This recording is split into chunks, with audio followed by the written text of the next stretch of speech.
She felt the sword strike him a couple of times in her frenzy, but the dulled edge barely nicked him. It was his turn to lunge now, and she desperately held the sword in front of her to fend him off. She looked away as he yelled and ran at her, closing her eyes tight and hoping he would just leave after ending her life. But the end never came. The cat. That damned cat. With a scream that sounded like the demons of hell fueled its assault, it had bolted out from its hiding spot and leapt at the man, clawing at his face and knocking him off balance. He crashed into the wall next to Sarah's prone form, screaming and swatting at the beast that had attacked him. She didn't think. She didn't contemplate her actions. She just scrambled to her feet and thrust that sword at him with all her strength. Maybe it would work. Maybe it wouldn't. But she now had the opening she needed to protect her son, and as God was her witness, she would do that if it meant the end of her. The blade crunched into his abdomen, not slicing or piercing, but tearing, its edge holding just enough to cut, but not enough to properly puncture.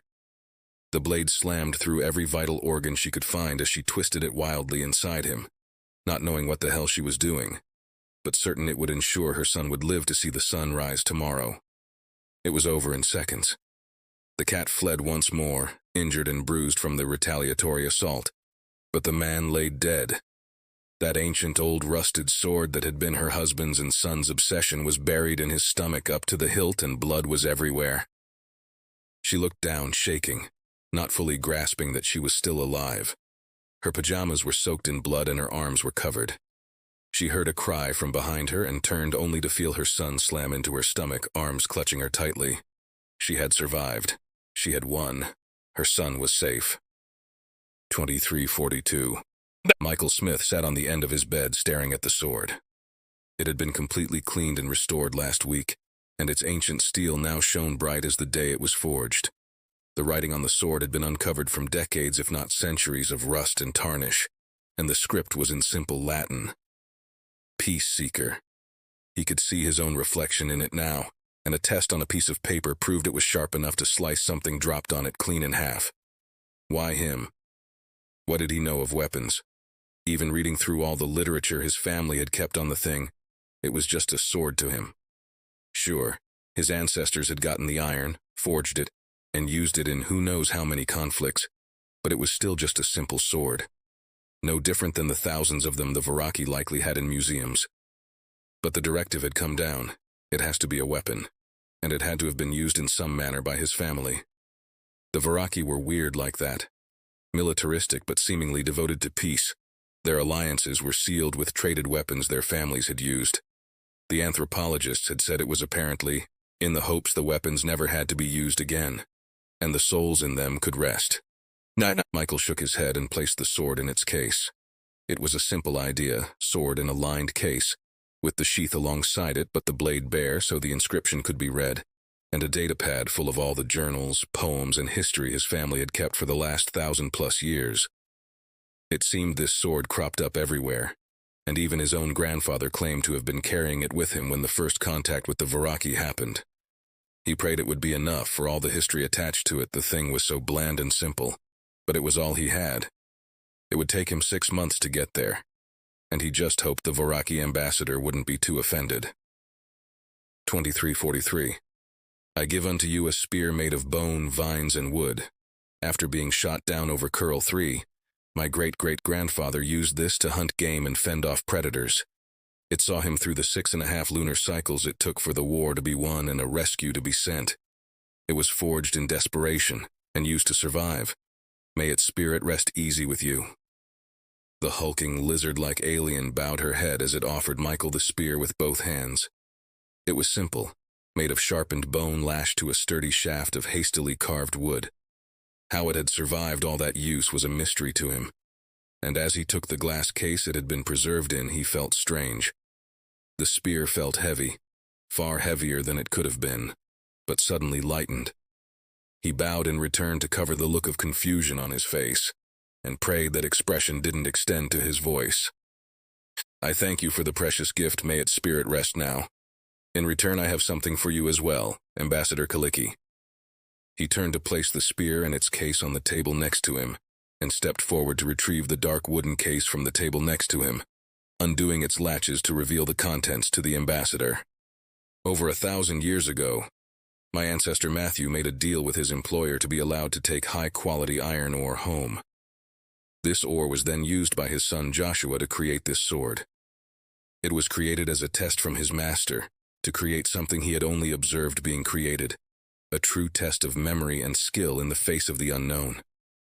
The master was hard to please, but with the iron from his father, and the skills he had learned, Joshua earned their approval and went on to become a well-respected bladesmith.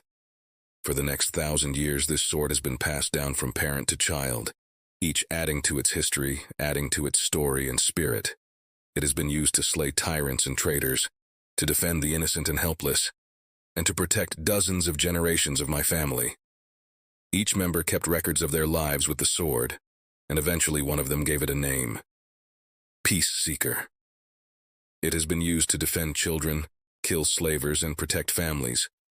It has seen countless battles and slain almost 150 people, but it has also seen many triumphs and was even present when our people first met, carried by my grandfather. For over 1,000 years it has been kept in my family. The data pad alongside it contains all their records, their histories, and lives alongside it. It has lived alongside my family for so long, and I hope that its spirit can find rest with yours.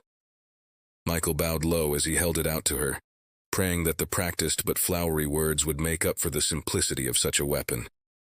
He felt the eyes of everyone in the room on him, and started to swear in the depths of his mind for being so stupid as to think words could make this blade a great weapon. Ambassador Kaliki collapsed to her knees, slamming her head into the carpet at his feet as she groveled before him.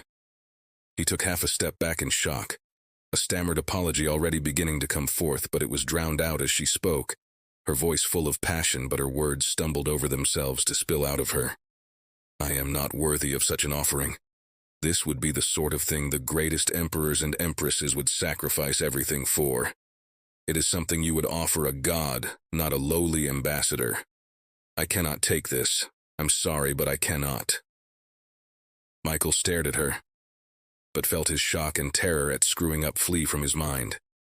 He knelt down in front of her, placing the case holding the blade gently onto the carpet just in front of her. Her head snapped up to stare at it before she looks up at him, fear in her eyes. The crowd of both Varaki and humans drew back, not wanting to intrude on this moment. Michael's voice was confident, but it was not a confidence he usually had. He just felt confident, just felt that these words would calm her. A grand gift, for a grand occasion, and a grand desire. This sword has seen 1,000 years of conflict and death. While it was never wielded in malice, and has seen as many or more triumphs as it has deaths, my family wishes its spirit to be able to rest. We hope it might find that peace with you, for peace is what it has sought for so long. Ambassador Kaliki just stared at him, before timidly reaching out to grasp the case. She stared at the blade for what seemed like an eternity, before gently closing it and snapping the latches shut. As she raised herself up off the ground, she cradled it to her chest, unknowingly holding it in the same way Matthew had held the iron that had created it. Michael rose with her, watching her intently as she held the case as close to her heart as she could, until finally she nodded, bowing as low as she could without groveling on the floor again. Michael Smith, know that no matter what happens between our people, no matter what eternity holds, my family will always treasure this blade. You have given us a gift that honors us in a way that we do not have the words to express fully, and we pray that in time we will be worthy of this honor. I thank you from the bottom of the hundreds of thousands of hearts my family has stretching back into antiquity, and I will work my entire life to ensure this sword spirit finds peace with us. Michael bowed back, matching her motions. While he could not know it, his simple blade and flowery speech had ramifications that would last for eons. When the Varaki Empress heard of his deed, she wept, and declared that Varaki and humanity would always be allies. While governments changed, their people took on new ideas, new thoughts, and new concepts. One would remain constant in their minds beyond even the final star giving up its light. And it was of a simple miner named Matthew, and his sincere desire for his son to have a better life.